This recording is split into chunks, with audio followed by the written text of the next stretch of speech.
John Brown was a white man born on May 9th of 1800 in Torrington, Connecticut. When Brown was 16 years old, he left his family to go to Massachusetts, where he would attend school and start a new life by creating a family himself. He was also ordained in Massachusetts by a congressional minister. During Brown's first marriage in the early 1830s, his wife and 2 kids fell sick and passed away. Almost a year later, Brown remarried to a woman named Mary Brown. Mary and John had 13 children, after which John moved his family to different states numerous times.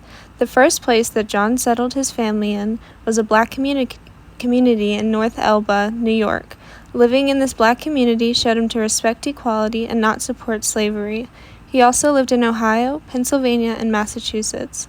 John was unable to support his family, so he would work as a farmer, sheep drover, wool merchant, and more. John was highly against slavery. He became one of the most famous abolitionists. John was a man who fought his hardest for what he believed in.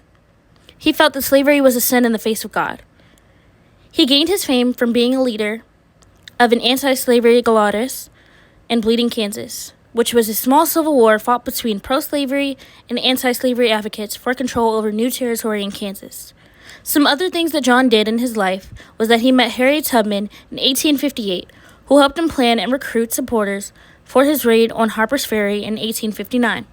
In the summer of 1859, with an armed group of 16 white and 5 black abolitionists, Brown set up a headquarters and rented out a farmhouse in Maryland, across the Potomac from Harper's Ferry, the site of a federal armory.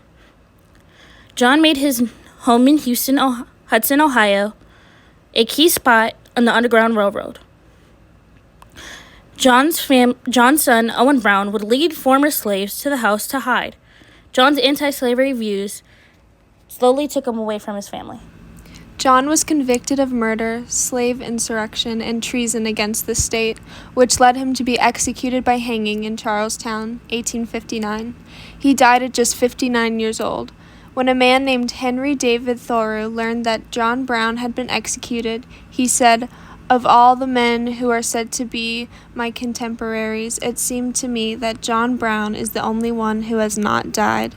Marching into battle during the American Civil War, Union soldiers sang the song "John Brown's Body," which will be played in a moment. John Brown's body lies a-mouldering in the grave. John Brown's body lies a-mouldering in the grave. John Brown's body lies a-mouldering in the grave, but his soul goes marching on. Glory, glory, hallelujah. Glory, glory, hallelujah. Glory, glory, hallelujah. But his soul goes marching on.